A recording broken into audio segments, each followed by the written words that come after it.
Yes, good morning, ninth class. Exercise 1.3 real numbers and their decimal expansions आज हम सीखने वाले हैं।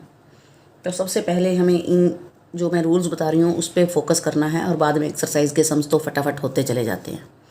तो सबसे पहले जो हम जानते हैं वी नो हम जानते हैं all rational numbers are of the form p upon q, कि हर rational number p upon q form का होता है जहाँ पर क्यू इज़ नॉट ज़ीरो होता है। ठीक है, ये सब आप जानते हैं। दूसरा, now if we divide p by q then two things happen. अगर हम p को q से डिवाइड करने लगें तो टू रिजल्ट्स हमें मिलते हैं। Either the remainder becomes zero, या तो रिमाइंडर ज़ीरो बन जाएगा, और नेवर बिकम्स ज़ीरो, या रिमाइंडर कभी ज़ीरो बनेगा ही नहीं। And we get a repeating string of remainders. बार बार वही ज़ीरो लगाते रहो, आगे डिवाइड करते रहो, वही जाता रहेगा, वही रिपीट होता रहेगा। Now when remainder becomes zero means अब इन दो कंडीशन हमें सिचुएशंस तो पता लग गई दो, या तो रिमाइंडर ज़ीरो बनेगा या रिमाइंडर ज़ीरो नहीं बनेगा। तो मीन्स उससे रिजल्ट क्या निकला, हम क्या कहने वाले हैं आगे। Now when remainder becomes zero, अगर रिमाइंडर ज़ीरो आ जाता है then the decimal expansion of that number is called terminating, तब हम उसको टर्मिनेटिंग कहते हैं। When remainder becomes not zero, जब रिमाइंडर ज़ीरो ना बने, and we get a repeating string of remainders, बार बार वही रिमाइंडर आता जा रहा हो, then decimal expansion of that number is called non terminating repeating. तो ये दो बातें याद रखनी है। अगर रिमाइंडर ज़ीरो है then decimal expansion of that number will be terminating, और अगर रिमाइंडर ज़ीरो नहीं है then decimal expansion of that number is called non terminating repeating. Hence we will say that decimal expansion of a rational number is either terminating or non-terminating repeating। कहने का मतलब ये है कि कोई भी रैशनल नंबर हो और अगर उसका डेसिमल एक्सपेंशन निकालते हैं तो वो या टर्मिनेटिंग होगा या non terminating repeating. Moreover a number whose decimal expansion is terminating और नॉन टर्मिनेटिंग मीन्स अगर कोई हमें डेसिमल एक्सपेंशन में आंसर दिया हुआ है और वो या तो टर्मिनेटिंग है या नॉन टर्मिनेटिंग है, तो इसका मतलब वो एक रैशनल नंबर होता है। ये 10th में भी आगे आएगा। Now the decimal expansion of an irrational number, तो ये रैशनल नंबर के बारे में तो हमें पता लग गया। अब इररेशनल नंबर की जो डेसिमल एक्सपेंशन होती है वो क्या होती है, नॉन टर्मिनेटिंग नॉन रिपीटिंग। मैं सम भी करा चुकी हूँ पहले, non terminating non repeating. Offline में हम डिस्कस कर चुके थे ये, कि ना तो वो डिवीज़न कभी ख़त्म हो रही है और ना ही आंसर रिपीटिंग आ रहा है। Moreover, a number whose decimal expansion is non-terminating, non-repeating, then that number is irrational। Book में रिकरिंग वर्ड लिखा हुआ है बच्चों, recurring means repeating, same meaning होता है रिकरिंग का और रिपीटिंग का। अब हम आते हैं सम्स पे। Question number 1, what kind of write the following in decimal form and they what kind of decimal expansion each has। Means हमारे पास 6 पार्ट्स दिए हुए हैं बच्चों, और आपने क्या करना है, 6 पार्ट्स में डिवीज़न करनी है। डिवीज़न कर करके आपको देखना है कि टर्मिनेटिंग है या नॉन टर्मिनेटिंग। दो बातें मैंने बता दी, या तो रिमाइंडर ज़ीरो बनेगा या रिमाइंडर ज़ीरो नहीं बनेगा। तो ज़ीरो बनेगा तो टर्मिनेटिंग, और अगर ज़ीरो नहीं बनेगा तो नॉन टर्मिनेटिंग नॉन रिपीटिंग। तो ये 6 पार्ट आपने अपने आप करने हैं डिवाइड करके। Question number 2, you know that 1/7 is 0.142857। can you predict what decimal expansion of 2/3, 2/7, 3/7, 4/7 and so।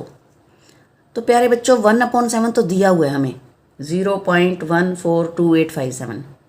फिर कहता है कैन यू प्रिडिक्ट, तो हम लिखेंगे येस वी कैन प्रिडिक्ट। कैसे करेंगे हम इनके आंसर, 2/7, 3/7, 4/7।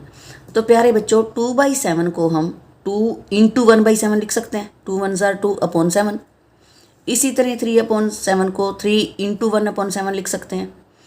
तो 2 × 1/7 की वैल्यू पुट कर दो, 3 × 1/7 की वैल्यू पुट कर दो, देन मल्टीप्लाई। तो ये हमारे सारे आंसर निकल जाते हैं। उसके बाद है question number 3, express the following in the form of p upon q where p and q are integers and q is not zero. कि अगर 0.6 बार दिया हुआ है तो हम उसको p अपॉन q फॉर्म में कैसे करें। लेट 0.6 बार को हम x कर लेते हैं, कि मान लो ये x है। Here we see only single digit 6 is repeating, यहाँ पर सिर्फ 6 है जिसके ऊपर बार लगा हुआ है, दैट मीन्स 0.666666, तो सिंगल डिजिट है जो रिपीट हो रहा है। सिंगल डिजिट होगा तो हम मल्टीप्लाइंग बोथ साइड्स बाई 10 करेंगे, 2 डिजिट्स रिपीट होंगे तो मल्टीप्लाइंग 100 करेंगे, 3 डिजिट्स होंगे तो मल्टीप्लाइंग 1000 करेंगे। ठीक है, अगर हम 10 से मल्टीप्लाई करते हैं, सो मल्टीप्लाइंग बोथ साइड्स बाय 10, जब हम इसको 10 से मल्टीप्लाई करेंगे तो एक डिजिट आफ्टर डेसिमल जो था वो इधर आ जाएगा और इधर 10x, जितने डिजिट 100 से करेंगे 2 डिजिट आ जाएंगे। सो 10x इज इक्वल टू 0 तो पहले ही था, 6 इधर ले आए और 6 बार। तो कई बच्चे पूछते हैं मैडम 6 बार तो पहले से ही था, बाद में भी 6 बार बच गया। यस, 6 बार इज़ अनकाउंटेबल, अगर हम उसमें से एक निकाल भी लेते हैं तो वो फिर भी अनकाउंटेबल ही रहेगा। इसमें से दोबारा इक्वेशन नंबर 1 लिखो जिसको हमने लेट एक्स किया था और सब्ट्रैक्ट कर दो, डेसिमल के बाद 0 बन जाएगा और इधर 10 में से 1, यहाँ पे कुछ भी नहीं है तो 1 है, 10 में से 1 गया 9, तो 9/9x इज इक्वल टू 6, 0 का मीनिंग नहीं है लास्ट में, तो x इज इक्वल टू 6/9 2/3। उसके बाद हमारे पास आता है पार्ट नंबर 2। इसमें ध्यान रखना बच्चों, और इसके साथ के बेटे एग्जाम्पल्स भी हैं, उनको भी समझना है आपको, फिर भी कोई नहीं आएगा तो जितने भी प्रॉब्लम्स होंगी वो हम जूम क्लास में प्रॉब्लम ही लिया करेंगे, तो जितने भी डाउट्स आपके होंगे नोट करके रख लीजिएगा, वो जूम में हम डिस्कस करेंगे। सेकंड है 0.47, 7 के ऊपर बार है, 6 के ऊपर बार नहीं है। जब ऐसे सम आ जाएं तो पहले हमें विदाउट बार को बिफोर डेसिमल लाना होता है और बाद में बार वाले को लाना होता है। तो हम सबसे पहले ये देखेंगे कि विदाउट बार कितने डिजिट हैं, ओनली 1 डिजिट दैट इज़ 4, तो मल्टीप्लाइंग बोथ साइड्स बाय 10, तो 10x इज इक्वल टू 0 तो ऑलरेडी था, 4 इधर आ गया, 0.7 बार। लेकिन अभी हम बार वाला तो डिजिट लाए नहीं ना, तो एक बार और करना है, फिर दोबारा इसको 10 से मल्टीप्लाई करेंगे, जब 10 से मल्टीप्लाई करेंगे तो ये 100 बन जाएगा और इधर से 10 से मल्टीप्लाई करेंगे तो 7 आगे आ जाएगा और 7 बार। अब सेकंड और थर्ड इक्वेशन को सॉल्व करेंगे, थर्ड में से सेकंड सब्ट्रैक्ट कर देंगे, तो 90x इज इक्वल टू 43, तो x इज इक्वल टू 43/90। तो जो थर्ड पार्ट है उसमें 3 डिजिट हैं और तीनों के ऊपर बार है, तो क्वेश्चन नंबर 1 की तरह हो जाएगा, 1000 से मल्टीप्लाई करना पड़ेगा बोथ साइड्स, अपने आप करोगे। Question number 4, express 0.99999 in the form of P/Q। Are you surprised by your answer? हम पहले इसको P/Q फॉर्म में कर ही लेते हैं, फिर बाद में डिस्कस करेंगे क्या आएगा। Let x is equal to 0.9 bar, तो सिंगल डिजिट है 9999, ये 999 जो रिपीट हो रहा है ना मीन्स 9 बार ही है, तो 10 से मल्टीप्लाई किया, 09.9 बार सब्ट्रैक्ट कर दिया, तो 9x is equal to 9, answer 1 आया। तो वो कहते हैं आपको हैरानी नहीं हो रही इस आंसर को देखकर, तो आप क्या कहोगे क्यों है ये सब? तो प्यारे बच्चों, आपने 5th क्लास में राउंडिंग नंबर सीखे थे, राउंडिंग, जैसे 9 हो, अगर अपने को इसको राउंड करना हो इस प्लेस पर 10th पे, तो एक डिजिट इधर बढ़ जाता है अगर मोर देन 4 होता है, तो जब मोर देन 4 हो तो एक डिजिट इधर बढ़ जाएगा, जब इधर बढ़ेगा तो ऑटोमेटिकली वो 9 की बजाय 10 हो जाएगा और 10 का 1 इधर हो जाएगा। तो ये जो कंसेप्ट है राउंडिंग नंबर वाला भी यहाँ पर यूज़ हो रहा है। जो क्वेश्चन नंबर 5th है मैंने लिखा डू यूर सेल्फ, तो जो क्वेश्चन नंबर 5th है क्या देख लेते हैं। What can the maximum number of digits be in the repeating block of digits in the decimal expansion of 1/17? Perform the division to check your answer। तो प्यारे बच्चों 1/17 को आपने अपनी कॉपी पे डिवाइड करना है, बहुत लंबी डिवीज़न है, आप अपने आप कर सकते हो, ओनली डिवाइड ही तो है, 1 को अंदर रखो और 17 से डिवाइड करो, तब तक करते रहो जब तक रेपिटेशन शुरू नहीं होती, और ये बहुत लंबी डिवीज़न जाएगी, अप टू 16 डिजिट्स तक ये डिवीज़न जो है चलती है, उसके बाद दोबारा रिमाइंडर वही आता है। तो एक बार करके देखना, ठीक है, और अगर फिर कोई डाउट हो तो आप टेलीफोनिकली भी मेरे से पूछ सकते हो, लेकिन मैं कहूँगी कि आप मुझे व्हाट्सएप पे इसका डिवीज़न दिखाओ पहले, तो मीन्स आपको पहले इसका डिवीज़न कर लेना है। उसके बाद question number 6, look at several examples of rational numbers in the form P/Q where P and Q are integers with no common factors other than 1 and having terminating decimal representation. Can you guess what property Q must satisfy. तो प्यारे बच्चों, अगर हम किसी का P/Q होता है और हम फैक्टर्स करते हैं Q के, तो उसके फैक्टर्स क्या आते हैं? The prime factorisation of Q has only powers of 2 and 5 और बोथ। टर्मिनेटिंग की बात हो रही है, मीन्स डिवीज़न पूरी कंप्लीट किसकी होती है?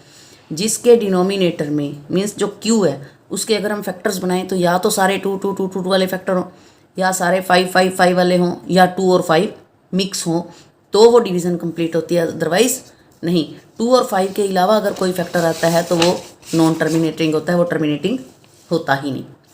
उसके बाद है question number 7, write 3 numbers whose decimal expansion are non terminating non recurring. तो मीन्स इररेशनल नंबर्स हैं ये, non terminating non recurring.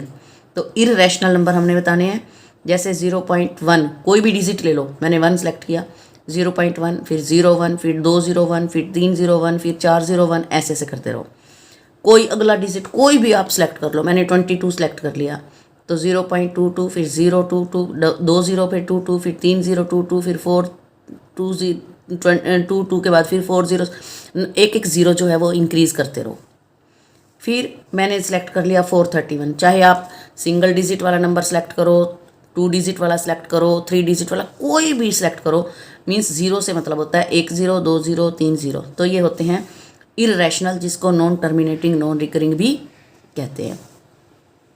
Find 3 irrational numbers between this and this. ये तो रैशनल है लेकिन इनके बीच वो इररेशनल नंबर मांग रहा है। तो हमने सबसे पहले इनको 2 डेसिमल तक जो है वो डेसिमल फॉर्म में कन्वर्ट कर लेना है। 5/7 का मतलब है 5 अंदर रखो, 7 से डिवाइड करो, तो 0.71 आया, रिमाइंडर बचता है, बचने दो। 9 को अंदर रख के 11 से डिवाइड किया, 0.81। मीन्स यहाँ अगर पॉइंट ना होता तो 71 है, यहाँ पॉइंट ना होता तो 81 है। तो मीन्स हमने इन दोनों के बीच के 2 नंबर्स कितने देने हैं? 3 नंबर्स सेलेक्ट करने हैं। जैसे 7 1 के बाद आप 7 2 वाला सेलेक्ट कर लो, 7 3 वाला सेलेक्ट कर लो, 7 9 वाला सेलेक्ट करो, कोई भी 3 डिजिट नंबर सेलेक्ट कर लो।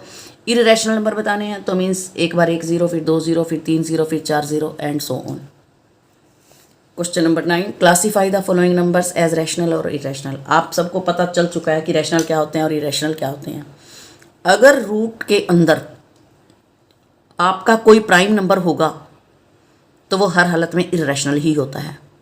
तो 23 एक प्राइम नंबर है, इरेशनल है। अगर वो कहता है कि जस्टिफाई भी करो, आंसर भी लिखो, क्यों, रीज़न भी बताओ, तो मैंने आपको नॉलेज के लिए रीज़न भी दिया है, because 23 is a prime number. 225 हमें पता है इसका स्क्वायर रूट निकालेंगे तो 15 आएगा, means 225 is the square of 15। तो जब इसका रूट निकल ही रहा है तो ये एक रैशनल नंबर है, 15 एक रैशनल नंबर है। 0.3796। अब देखो पॉइंट के बाद नंबर ऑफ डिजिट्स पता है हमें, हम इसको डेसिमल फॉर्म में डेसिमल हटा भी सकते हैं, P/Q फॉर्म में लिख भी सकते हैं, क्योंकि ये टर्मिनेटिंग है इसीलिए ये रैशनल है। 7.478478 देखो नॉन टर्मिनेटिंग है बट रिपीटिंग, 478 और अभी मैंने पीछे बताया कि अगर नॉन टर्मिनेटिंग रिपीटिंग होगा तो वो रैशनल है और नॉन रिपीटिंग होगा तो वो इरेशनल। अब ये क्या है? नॉन रिपीटिंग नॉन रिकरिंग, 1 0 2 0 3 0 4 0, तो ये इरेशनल है। तो प्यारे बच्चों, ये आपकी एक्सरसाइज यहाँ पर 1.3 खत्म होती है। आप इसको समझें और करें। Thank you.